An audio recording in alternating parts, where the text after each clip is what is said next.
Hello and welcome to Clearview Television. We are reaching you live from Nigeria's capital city, Abuja.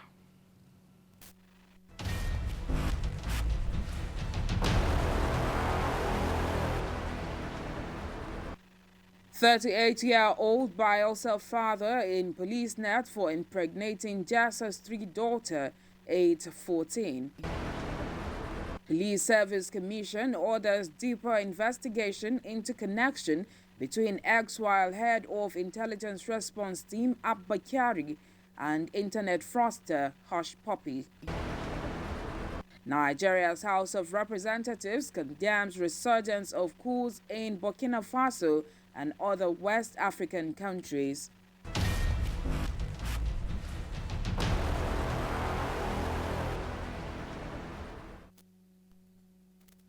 I am Nkiru Obuli. Welcome.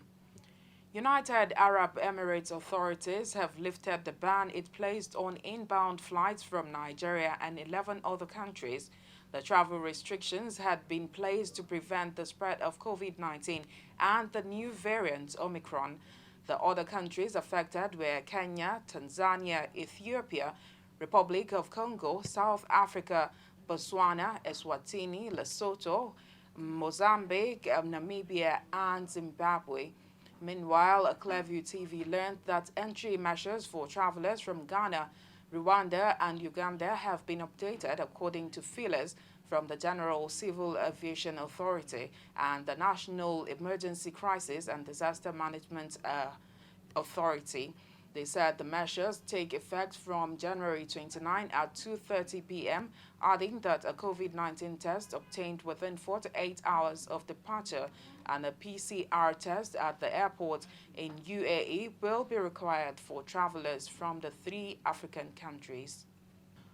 A 14-year-old junior secondary school 3 student who was allegedly impregnated by her father reportedly told the police that she is in love with him.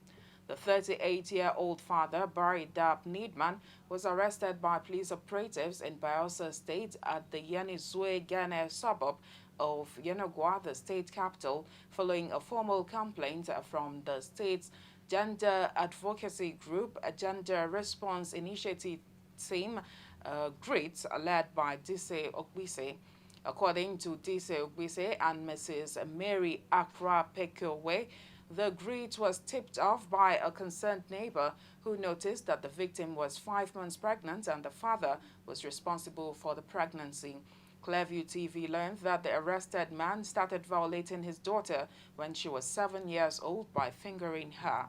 But the abuse got worse when the victim's mother died a few years ago, as the suspect was said to have replaced his deceased wife with his daughter on his matrimonial bed. It was further gathered that while the 14-year-old girl was sleeping with the father on the bed, the 2 younger brothers were made to sleep on the floor. However, policemen at the Ekeki police station, where the case was reported, were taken aback when the pregnant teenager declared that she was in love with her accused father. Chairperson of the gender-based group, Dise Ogbise, confirmed to newsmen in Yenagoa that the advocacy group will collaborate with the Ministry of Women Affairs to offer psychosocial support to the victim and ensure that she is well taken care of until delivery. The Police Service Commission, PSC, has directed the Inspector General of Police, Usman Baba, to deepen investigations into the connection between the suspended ex-while head of the Intelligence Response Team, Abba Kyari, and an internet fraudster, Abbas Ramon, popularly known as Hush Puppy. The commission, it was learned, gave the police chief 2 weeks to turn in the report, which will be reviewed by the PSC Standing Committee on Discipline. The directive followed advice from the Attorney General of the Federation and Minister of Justice, Abubakar Malami, SAN. A 4-man special investigation panel headed by the Deputy Inspector General of Police in charge of the Force Criminal Investigations Department, Joseph Egbunike, had earlier probed Kyari, a Deputy Commissioner of Police. Kyari was suspended in July 2021 over alleged involvement in a $1.1 million internet fraud allegedly perpetrated by Hush Puppy and four others, Abdul Rahman Juma Abdul, Vincent Chibuzo Kelly, Rukayat Fashola Murayo, and Bolatito Agbabiaka Bolamide. The Federal Bureau of Investigation had alleged that Hush Puppy paid $20,600 to two bank accounts allegedly provided by Kyari on January 20, 2020. Kyari denied any wrongdoing. Clearview TV learned that the AGF said that the facts contained in the police investigation report were not strong enough to convict the DCP. Malami was said to have informed the commission that the police investigation on Kyari was not watertight and that more facts were needed to establish the relationship between the ex-IRT commander and Hush Puppy, who is awaiting sentencing after striking a plea bargain deal with the United States authorities. Meanwhile, spokesman, U.S. Attorney Office for Central District of California, Tom Morsek, has said Hush Puppy will be sentenced on February 14. He, however, did not state the jail terms, which is expected to be between 10 and 18 years. The Nigerian National Petroleum Corporation has requested the sum of 3 trillion naira as fuel subsidy for 2022. Minister of Finance, Budget and National Planning, Mrs. Zainab Ahmed, disclosed this to State House correspondents after the Federal Executive Council meeting, which was chaired by President Muhammadu Buhari on Wednesday. According to Mrs. Ahmed, by implication, the federal government will have to make an incremental provision of 2.557 trillion naira in order to meet subsidy requirements, which currently averages about 270 billion naira per month. The finance minister further disclosed that only 443 billion naira is presently available in the 2022 budget, meant to accommodate subsidies from January to June. She also stated that the current realities on the ground, including lack of structures, for now has necessitated the NNPC to make the request. She revealed that the request was considered by the Council, which has directed the Ministry to approach the National Assembly for an amendment to the fiscal framework as well as the budgets. At least 189 Nigerians, all of them youths between the ages of 15 and 20, believed to be victims of human trafficking, have been rescued and handed over to the National Agency for the Prohibition of Trafficking in Persons (NAPTIP). They were intercepted by operatives of the Nigeria Immigration Service at the semi-border with the Republic of Benin.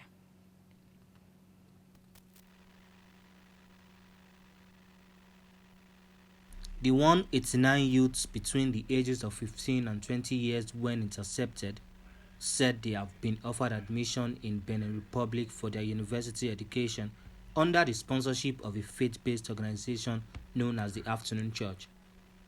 Acting Comptroller General Nigerian Immigration Service Idris Jere, while addressing the alleged human trafficked victim, noted that they did not have the valid documents that could enable them travel or study outside Nigeria. The victims were traveling to Benin Republic without any travel document and were unable to present letters of admission or scholarship to the purported tertiary institution in Benin Republic. Our findings indicated that the youth were deceived with promises of admission and scholarship by a faith-based organization operating in Nigeria. The unsuspecting and vulnerable victims were rescued in 2 batches, 92 on Saturday, 22nd January, and 97 on Monday, 24th January, 2022, respectively. Jerry stressed that it was the effort of the NIS officials that made it possible for them to be intercepted. Victims believed that they were going to Emerald University in Republic of Benin, where they were purported to have been issued admissions to study in different disciplines. they were unable to present evidence that the so-called Emerald University is approved. Further inquiries revealed that the victims were mostly from Abia and Imo states. The faith-based organization trapped them into their youth's desperation for further studies. The suspected traffickers took advantage of the above sketch circumstances to defraud them of 50,000 naira each. The leader of the group and one of the victims stressed that they were genuinely traveled to Benin Republic. Almost a fully funded scholarship. We just have little commitment, which is that 50,000 yearly till we graduate. Meanwhile, the acting Comptroller General has handed over the youths to officials of NAPTIP for further investigation. Nigeria's main opposition, People's Democratic Party (PDP), has offered to give out its nominations form free of charge to women and people living with disabilities aspiring to contest the chairmanship and councillorship election in Katsina State.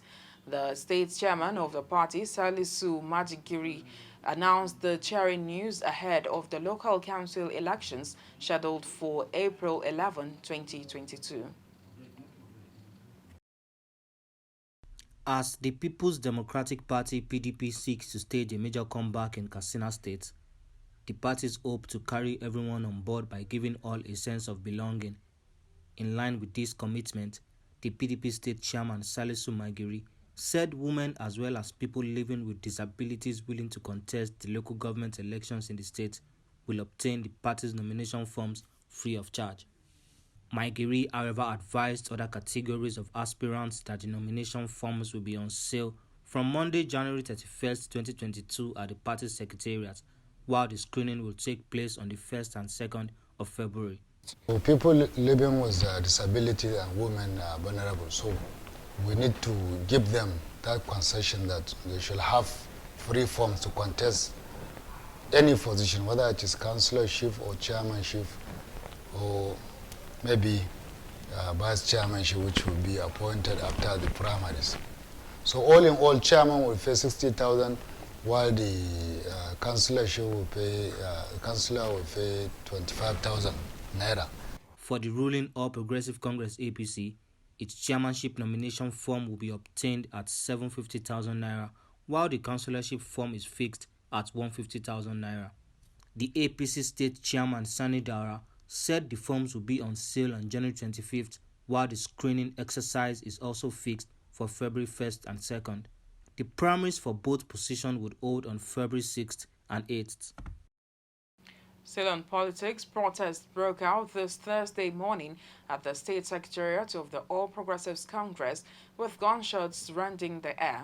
The protesters, in their numbers, accused the APC Ekiti Governorship Primary Elections Committee, headed by Governor Mohammed Badaru of Jigawa State, of conniving with the Ekiti State government to rig the primary election in favor of a particular candidate. We're supposed to do the APC primary election today.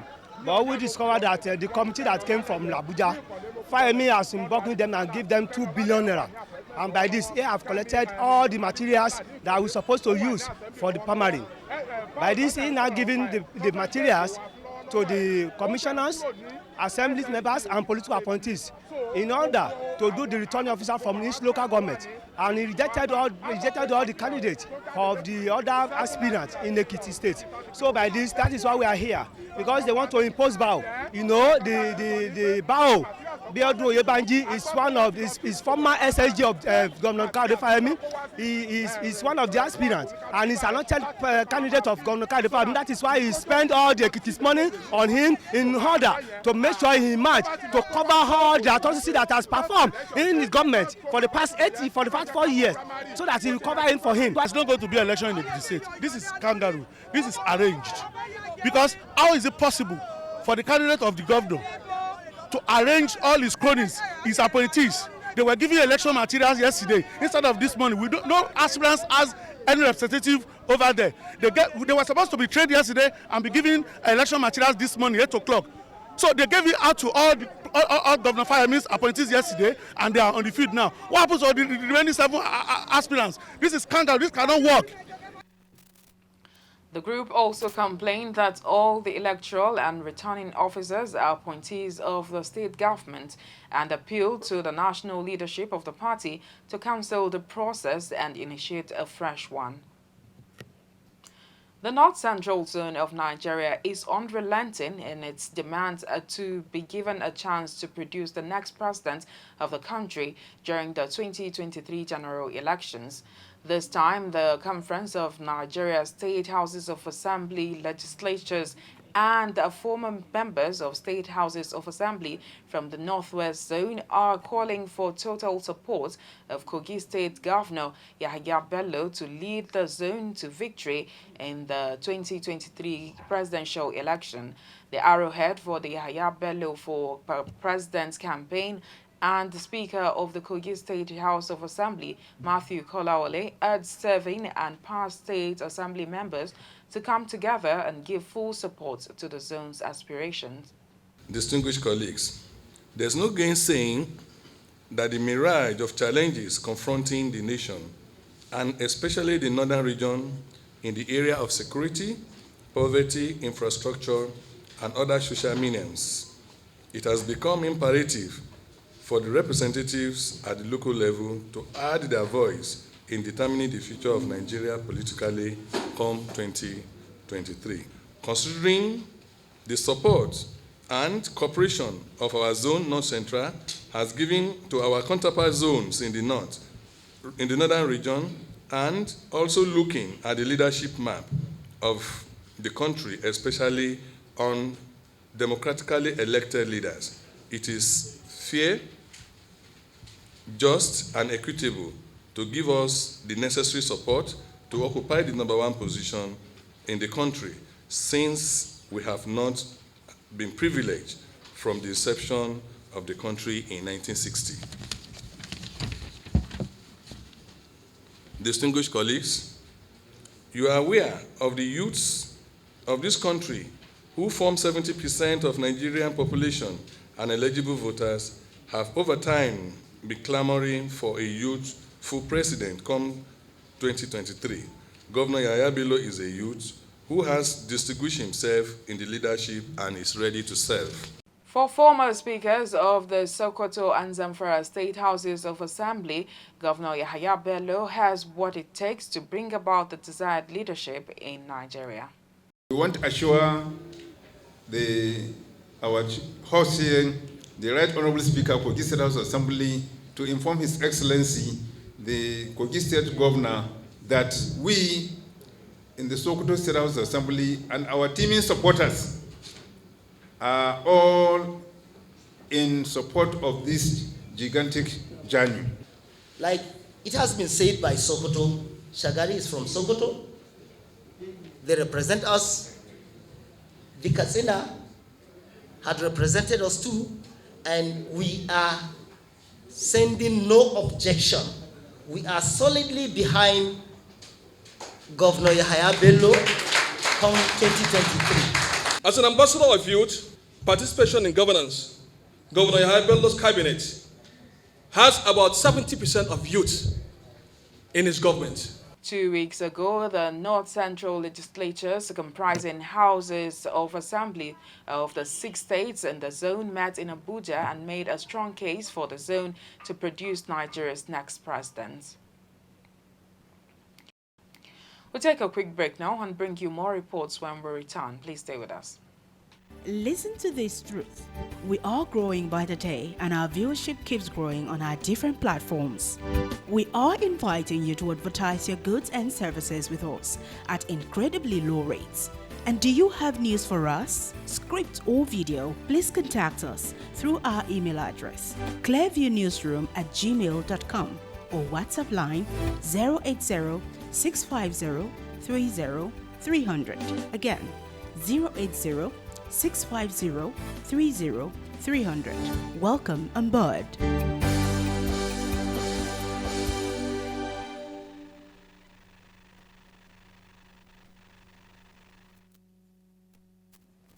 You're welcome back. As part of efforts aimed at boosting the morale of its officers and men in the task of addressing the security challenges in different parts of the country, the Nigerian Army has commissioned some housing units at the Jankuza Barracks in Kano State.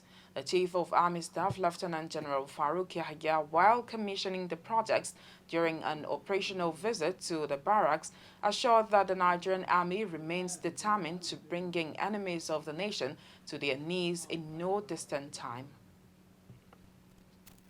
The operational visit afforded the Chief of Army Staff, Lieutenant General Farouk Yahaya, to interact with the officers of the three brigades. The Army Chief subsequently proceeded to the 73 Battalion to commission some housing projects to boost the morale of the officers.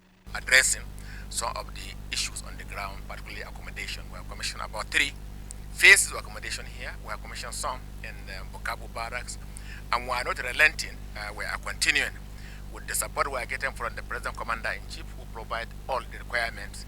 We are forging ahead. Farouk Yahaya said he is optimistic that the Nigerian Army will win the battle against the enemies of the nation and called for more collaboration in the fight. Today I came to Kano, visited the brigade, and now I'm in the battalion.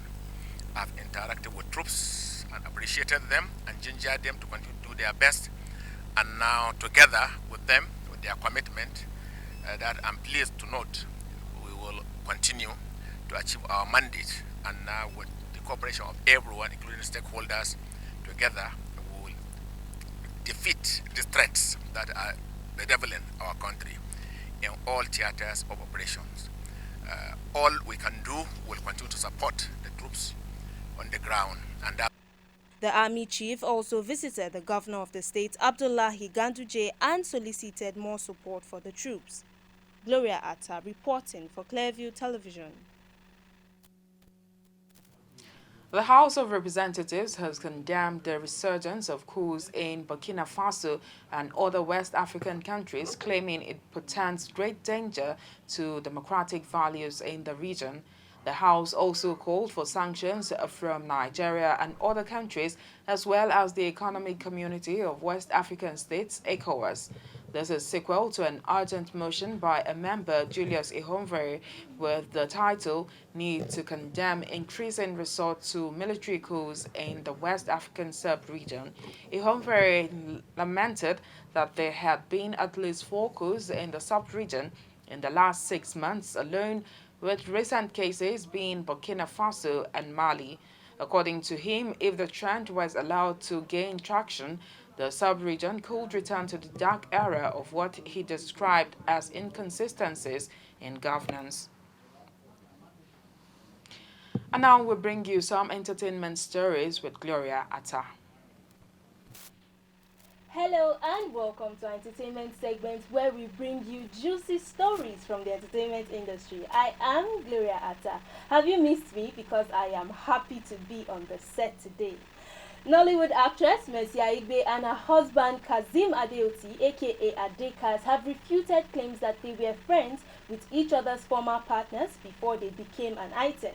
Recall that after Mercy made her relationship with the movie marketer public on January 23rd this year, her ex-husband Lanre Gentry, who has already remarried, took to Instagram to share a throwback photo of him and Mercy as a married couple posing with Kazim and his estranged wife, Funsho Adeoti, with a suggestive caption raising suspicion that both couples were friends, causing Mercy to receive backlash from social media users.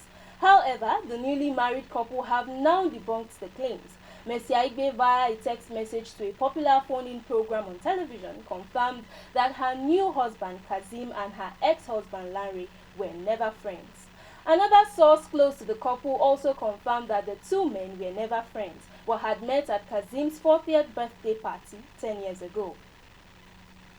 And Nollywood actress Iyabo Ojo recently took to social media to reflect on her journey as a single mother. Sharing throwback photos of herself and children via an Instagram post, the mother of 2 noted that at the beginning of her journey as a single mom, she was afraid, confused, and anxious about what the future held. According to her, becoming a single mom made her feel like a failure and a loser.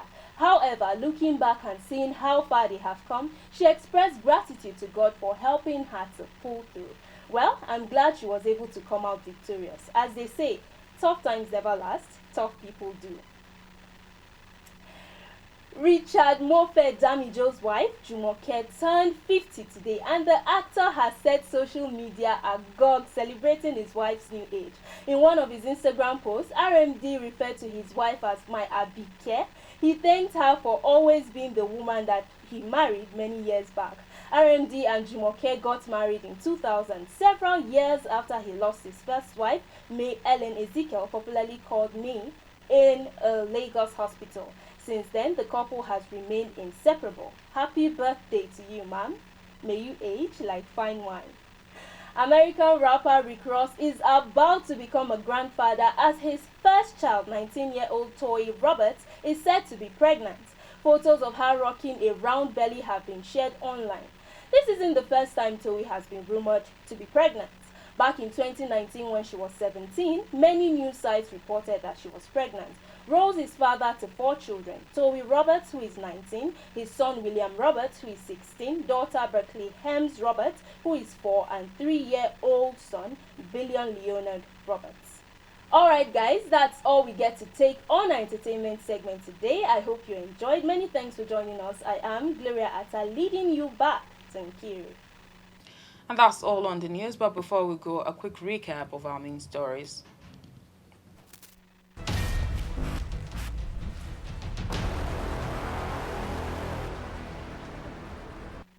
14-year-old junior secondary school girl impregnated by her father has reportedly told the police that she is in love with the randy dad. The 38-year-old father, Barry Dab Needman, who is currently cooling off with the police in BAYELSA State, started violating his daughter when she was 7 years old. Police Service Commission has directed the Inspector General of Police, Usman Baba, to deepen investigations into the connection between the suspended ex-while head of the Intelligence Response Team, Abba Kyari, and internet fraudster Abbas Ramon, popularly known as Hush Puppy. We also told you that members of Nigeria's House of Representatives are afraid for their seats as they condemned the resurgence of coups in Burkina Faso and other West African countries, claiming it portends great danger to democratic values in the region. The House also called for sanctions from Nigeria and other countries, as well as the Economic Community of West African States, ECOWAS.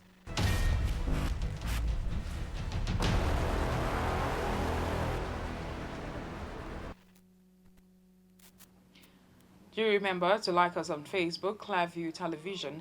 Follow us on Twitter at Clearview Online. Follow us on Instagram at ClearviewTV_Angie. And also remember to subscribe to our YouTube channel, Clearview TV.